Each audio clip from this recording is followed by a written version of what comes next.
I'm Keaton Fletcher, an assistant professor of industrial organizational psychology at Colorado State University.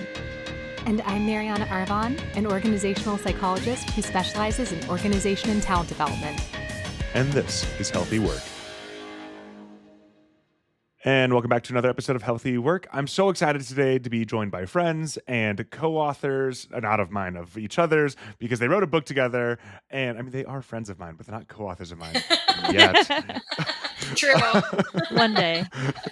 But with that bumbling introduction, I will get out of the way and let you introduce yourselves. Katina, do you want to go first? Yeah, sure. So I am Katina Sawyer. I am one of the co-founders, along with Patricia, of Workr and co-author of Leading for Wellness, How to Create a Team Culture Where Everyone Thrives. And I'm also an associate professor of management and organizations at the University of Arizona. And I am Patricia Grabarek. I'm the other co-founder and co-author. And I actually went a different route than both Keaton and Katina, and I am more in the applied world. So right now I'm working internally as a director of talent vitality for an organization that makes surgery robots. That is so cool. One day we're going to have to like offline chat about that. I mean, you're cool too, Katina. But... No, that's definitely cooler. I've never had anything to do with a surgery robot in my life. Me neither. I mean, I don't either. Just the people that work on the robot. Let's be clear. I don't know anything about robots. You're a part of a robot producing entity. Closer than us. Yes. But I have you guys here because you wrote a book, Leading for Wellness, How to Create a Team Culture Where Everyone Thrives. And I read your book, and it was a very good book. So thanks for writing a book. We are happy to have written it as well. It was actually pretty fun. Like, a lot of people will tell you that writing a book is really horrible, but I think that we sort of like just keep our mouths shut when people say that because we actually enjoyed the process quite a bit. Oh, well, I'm sure it helps like writing it with a friend. Yes. Yeah. In your book, you do talk a lot about generators and extinguishers, and never had I ever heard this term before. And so I would love it if you could talk to me a little bit about what each is and how they're different. Sure. So you haven't heard the terms before because we made them up. Generators and extinguishers are the way that we kind of designate leaders that either do a really great job of creating a healthy, thriving workplace or a not so good job at that. So generators are generating energy, they're generating engagement, excitement in the workplace, right? Because they're creating an environment where employees can come to work, be themselves, share their struggles, be vulnerable, be able to have that psychological safety. And they're creating a space where people can do a great job, feel like they can thrive at work, but also get the support that they need so they can do what they need to do outside of work as well. So kind of that balance based on the individual and what their needs are, that leader is kind of helping support that. On the other end, extinguishers, they're squashing all the energy. They're potentially bringing toxicity into the environment. These are folks that are not creating a healthy workplace. They're either intentionally doing something toxic, right? Or they could just be not able or not understanding how to create those good environments. And they're kind of more focused on the results, the bottom line, not really paying attention to the people or their needs or supporting them in any real way. Awesome. So clear. And I think, as you said, like you made these terms up, but they bring to life things that we talk about all the time in literature. And I really appreciated that. And that was actually really one of the things that throughout your book I thought was really well done. And I want to hear more about because you are certainly rooted in the research that, we spend all day writing about and thinking about as academics, but also you have a bunch of interviews that you use that I thought like certainly added color in the story, but I'm sure on the back end or the front end, whatever end, informed, the way that you wrote about some of these topics. And so I'd love to just hear more about that process of like what went into getting that data and how did you use it to write your book? Yeah, absolutely. So the interesting thing I think about what we learned throughout the process was that there's actually a lot that academia has not yet unpacked around coming to a consensus on what a workplace wellness definition is.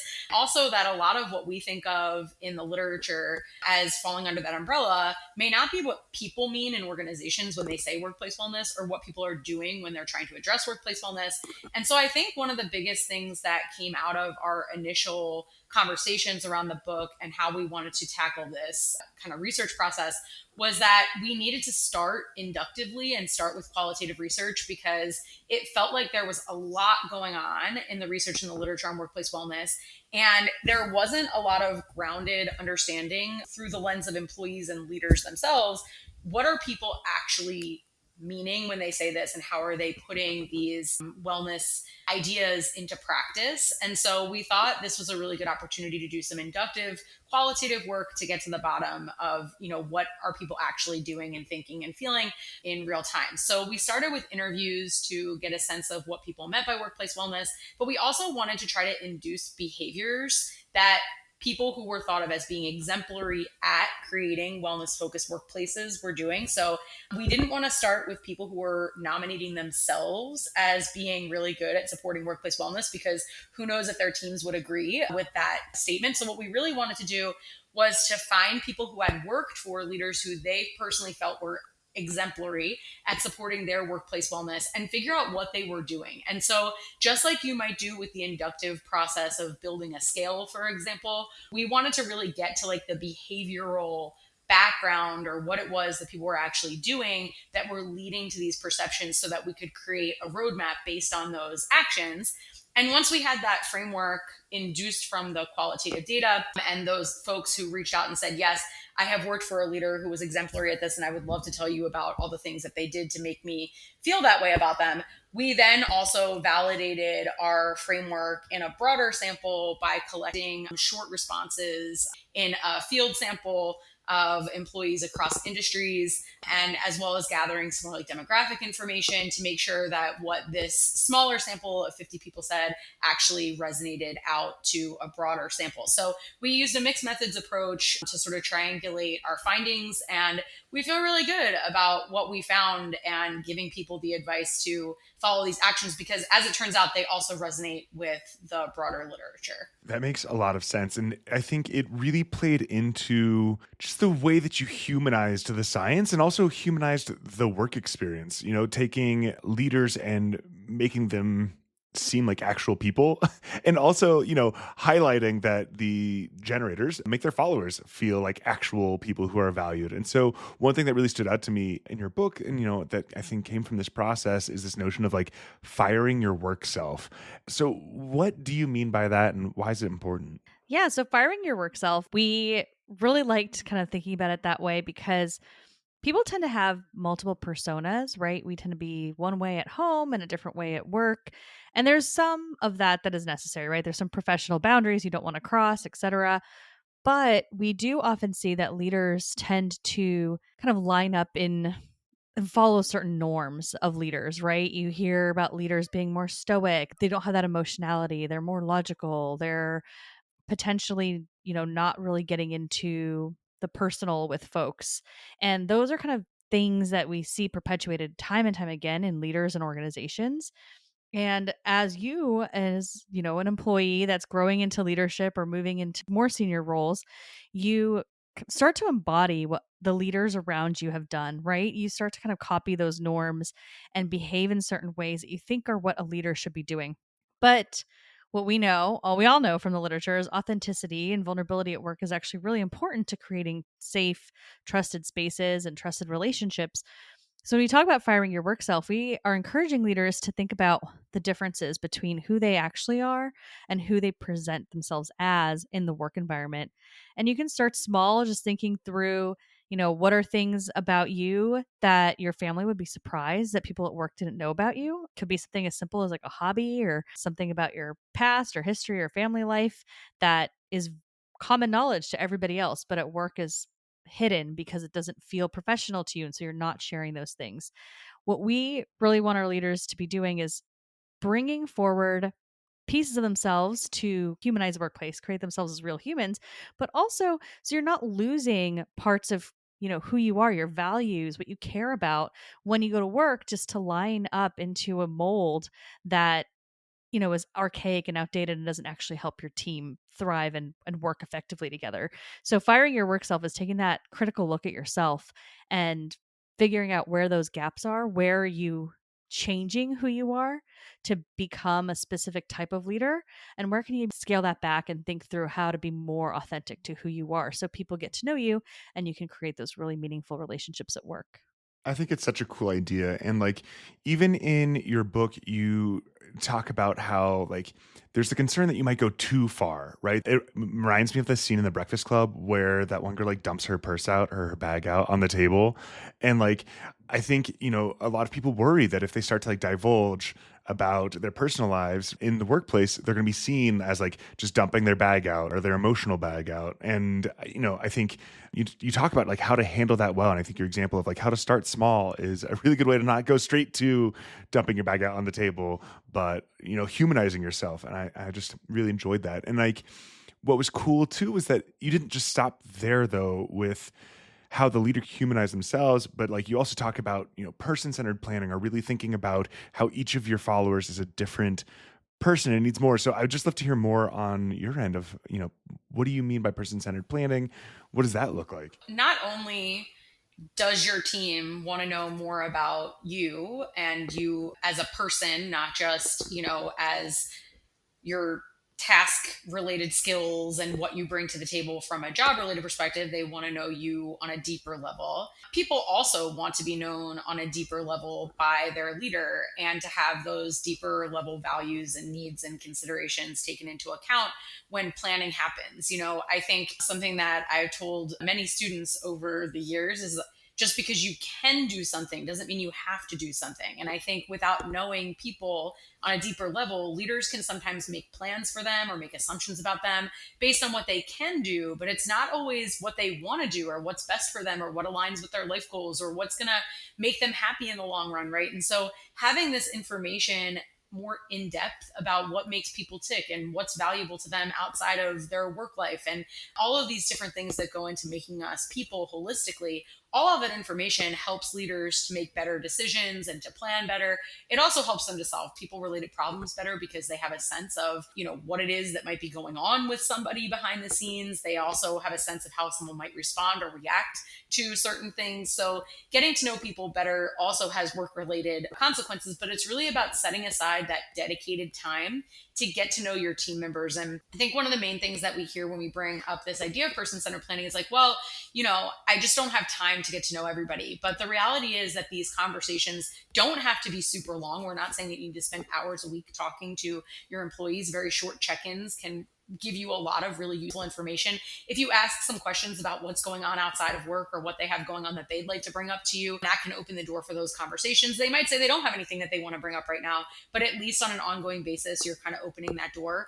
And that amount of time or that time investment actually ends up saving you time on the back end, as I mentioned, because you're not sort of guessing and shooting in the dark when you're trying to solve for problems or making a plan that ends up being not something that the employee themselves actually wants to execute on. You think that you're succession planning for this person, and then you find out that that actually doesn't align with their life goals or their work goals. So the idea comes from Carl Rogers and the idea of person-centered planning actually from a therapeutic context. And when we realized that that's really what these leaders were doing, that's what people were telling us these leaders were doing, we decided to, wrap that more formally around those concepts in the book and in that chapter. But that's really what it is at the heart of it. It's getting to know a person and suspending your judgment of their responses if what you find out about them means that there's some differences between what you thought they might want to do and what they actually want to do, or from what you prefer and what they prefer. So getting to know them as a person and sort of holding regard for them as a holistic human being is what we're asking leaders to do. There were like two stories that popped out and like just really stayed with me in this context, like from your book. Like the one about the manager who bought the light for one of their employees, and like it just showed up and there was no like real conversation about it. They had just like noticed that this person needed it. They got it for them, and there wasn't like a savior complex about it. It wasn't doing it like for the prestige or to be like, oh, look at what a good boss I'm. It's just like, oh, you need this and I want you to be happy and healthy and good at your job, so here's this.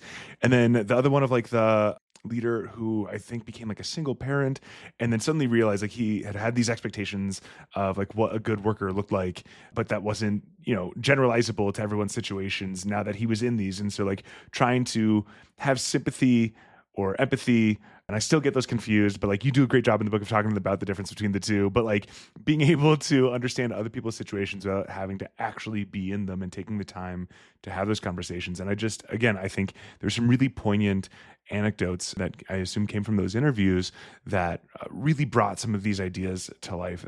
Highly, again, go read the book. Highly recommend. I did want to ask you a little bit more about the real world dynamics of leaders who want to do well. They want to be generators, and they just keep butting up against policies or cultures. Whether those are real or imagined. Like maybe they think that this is the culture, or they think that these are the policies. They ought not be able to do this. That like thwart those efforts. And so I guess having spent a lot of time obviously doing these interviews and analyzing that data and then writing a book about it. If each of you had a magic wand, what would you do? What specific policy or lack of policy or culture, what would you do if you could mandate all companies to just be better? This is a really tough question because I feel like I have like 10 answers that come into my brain. But the one that I've been thinking a lot about in terms of what companies can do more broadly, and to your point, the imagined or potentially real policies, it's not necessarily policy, but like a practice and how people take time off and how people respect boundaries. And I know we talk about boundary bouncers and all these different concepts around boundaries in the book, but I think that tends to be the biggest hurdle for folks to overcome. If you feel like you have to go to that meeting at 7 p.m. because a leader sent you the invite, you're going to do it. If you feel like you have to answer emails when you're on vacation, you're going to do it. So creating a culture, or even creating a policy that basically is like when you're logged off or when it's, outside of your work hours or you're maintaining a boundary, like you are expected to not respond, I think is huge. And I think can make a huge impact for everybody across an entire work environment, because what we tend to see is people are really overworked, and getting past this overwork culture is critical for any team, to thrive and do all the things that we've talked about. We want to reduce hours in a way that is reasonable, where people are working reasonable amounts of time and being able to take time away from work. So I think having some sort of policy or something to support boundaries and time away from work, I think would be massive for organizations. Yeah, I love that idea. And mine's also not like so policy related, clearly, but I feel it would be really, really great, I think, if organizations required that their senior most leaders went through a leadership development training that encompassed these behaviors of leading for wellness. Because a lot of times companies institute leadership development trainings for like managerial level, and then they don't get more leadership training or more advanced leadership training as time goes on. Like you kind of get like the basics of like time management and organizational skills and delegating and negotiating and interpersonal relationships to some extent, right? Like those are the sorts of things that you get, but like it sort of gets assumed that as you gain experience, you automatically just know how to be a better, higher level leader. And I think one of the things that we run up against is that people are in these organizational cultures where the people at the very, very top are doing the opposite of what we suggest people do. And so a lot of the interest that people have had in having us come into organizations and things of that nature is like talk to our managers, talk to our, first time people leaders, right? And that's great to start off on a good foot, to, infuse those behaviors into the people who are just beginning as leaders and might need those building blocks to be put in place. But that doesn't mean that the senior most people are also missing the mark in that area. So I would love to see the senior most leaders be able to have maybe more humility and more curiosity around how to improve their leadership skills, and not just expect that leadership experience equals understanding how to create a good organizational culture. That's awesome. And could they by chance come to you for training on that? Yeah, they definitely could. Thank you, Keaton. They could. I'd hoped that there was an opportunity for a plug there. I was gonna feel real awkward if there wasn't. What would you say then to like those actually more middle or frontline managers who do live in these real world companies? Maybe their senior leaders don't have that humility. They haven't changed those policies. They haven't created that culture, but you still want to be a generator. What's your advice to them? And there's a couple things that you have to think about when you're in that position. One, it's totally possible to create a microculture, make a team culture within your own group that functions closer to the ideal state than the rest of the organization. The only thing is that is challenging, right? Because you're going to be trying to help support your team's boundaries. And then other leaders are going to be trying to cross those boundaries all the time, right? So you're going to be taking the brunt of kind of fighting that battle as the leader of the team. Creating a microculture is what I would recommend working on, and trying to do some of these behaviors in your own team and create an environment where your team feels safe, at least within your own little bubble. But then I also want to highlight that those leaders need to focus on taking care of themselves too. So build that culture where your team will support you and help you when you have a boundary you don't want to cross, when you are going to take some time off, so that you can all share a little bit of that load, so you're not burning out yourself as a leader, because that can be really difficult. I've actually been in a situation like that myself, where I created a microculture on my team.